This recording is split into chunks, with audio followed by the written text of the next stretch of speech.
Hey sleuths, welcome back to Cold Case Study. I'm your host Morgan, and I am so excited for today's case. It was recommended to me by a friend in the community. Before we get started today, I want to remind y'all to shop at Young Queen Self-Defense Shop. Go to them on Instagram, and when you purchase her amazing items to keep yourself safe, sexy, and secure without breaking a nail, don't forget to use my personal discount code Cold Case Study 15, no spaces. And if you want to support me, don't forget to check out my Patreon for $1 a month. Big thanks to my current patron, Travis C., for his continuous support. Today's case, like I said, was recommended to me, and I put it on hold on purpose. I was hoping that there would be more development in the case before I made an episode of it, but it's a cold case for a reason. Summer Frances Smith was a homeless teenager that struggled with mental health issues and addiction, but she was loved by her parents, her twin sister, and her friends. One friend, Mercury Taft, is posting on TikTok, trying to bring attention to Summer's case, as well as hosting a GoFundMe to hire a private investigator to solve the case as well. I'll link to the GoFundMe in the case notes for this episode, which will be posted at Cold Case Study on Instagram and Facebook. So y'all, you know what's coming. Grab your sleuth book and top off your coffee, because today we're diving straight in, and I've only got one question for you. Can you help solve this cold case? Warning, the following audio contains adult content. Listener discretion is advised. Summer Frances Smith and her twin sister Autumn grew up in Las Vegas. Summer's parents said that she left home to follow a boy, but the pair spent 3 years in foster care before aging out on their 18th birthdays. So that part is a little hazy, but sources say that Summer was still very close to her family despite being homeless. At one point, the girls lived in a women and children's shelter, and Summer was known to share her food and other resources with the people there. By all accounts, she was a kind and generous soul. Summer was described by her mother to be, quote, developmentally disabled with the mental capacity of a 10-year-old and a, quote, beautiful free spirit, end quote.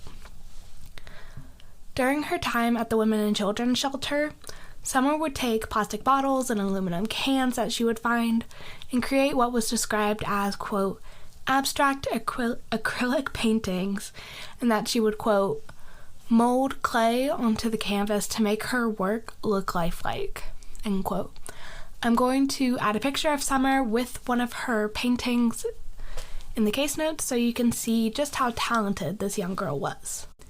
Admittedly, both Summer and Autumn faced drug addiction and mental health issues, and the last time Autumn saw Summer was in 2014.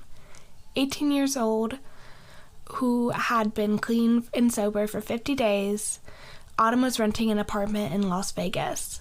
Summer knocked on her twin's door looking to stay the night, but Autumn knew that Summer had been using drugs recently and turned her sister away. She said, quote, it was really hard to watch your own sibling basically crumble. I didn't get to say goodbye or I love you, end quote. Rejected by her sister, who no one should blame for what is to come, because being sober is a difficult journey, and despite being sisters, Autumn did not owe Summer shelter if it would jeopardize her own health. So, Summer headed towards Washington. In May of 2014, Summer was homeless in Everett, Washington. We know she was there at the time because a family left their garage door open and woke up to find Summer sleeping on their couch, having allegedly taken some pills from the bathroom medicine cabinet. The police were notified, but there's nothing indicating that the family pressed charges, allowing for the wayward teen to go on her way.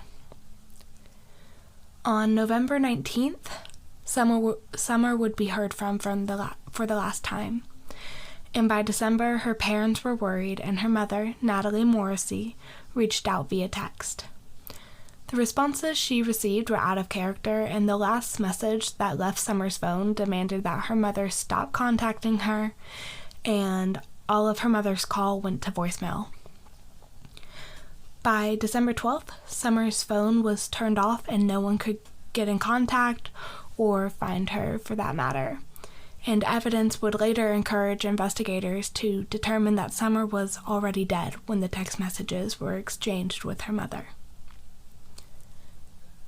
On January 3rd, 2015, a man cleaning up property south of Lake Stevens in Snohomish County, Washington, sorry if I pronounced that wrong, y'all, found a skull in the brambles. The man immediately called 911 because, as always, it was not a mannequin. And police found on the property the rest of Summer's skeletal remains: a trash bag with bloody bedding, multiple screwdrivers, a knife with a broken blade, clothing and paperwork belonging to Summer, as well as a broken phone police assumed belonged to Summer. Her death was decidedly a homicide according to the medical examiner. There are fears that Summer was taken advantage of by someone she was close with in Washington. As I've mentioned, Summer was a kind and caring young girl who liked to help other homeless people, and it's quite possible she could have gotten herself into a dangerous situation. If she was still an addict when she disappeared in November, early December time, then it is also possible that she could have been lured to her death by a dealer or by someone who became violent over or on drugs. Summer also had a boyfriend at the time she disappeared. His name was Chris Stoner, but there's no information on how their relationship was. Was it abusive and he killed her? Did they argue often? Or were they the perfect pair and this was as tragic for him as it was for her friends and family? We just don't know. There have been 0 suspects named publicly by the police, and the case was moved to the Cold Case Division not long after the investigation began. However, thanks to the annoying powers of the masses on TikTok and the determination of a girl who goes by the handle DXSCO, who was a close friend of Summer's, she is Mercury Taft, who I mentioned at the beginning of the episode. The Snohomish County Sheriff's Department has agreed to reopen the case, and as soon as they are able to safely interview suspects, so when COVID goes away, hopefully there will be more movement on Summer's case because, y'all, she deserves it. If you have any information, please contact the Snohomish County Sheriff's Department at 425-388-3411. I repeat, 425-388-3411. And as always, let me know your theories on what happened to Summer Frances Smith.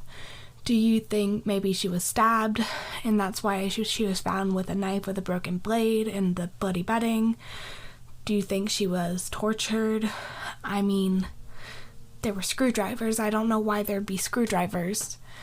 But without a medical examiner's report or more details, I really don't have the list of theories that I normally do for y'all.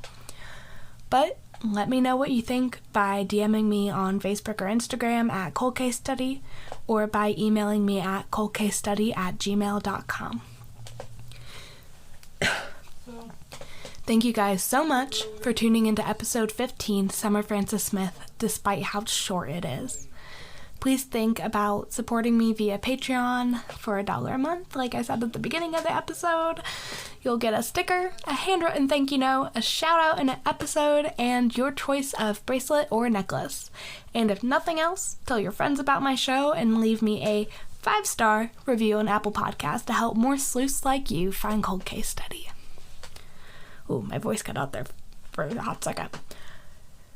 Keep your sleuth book handy, and I will see you next week for another episode. Bye!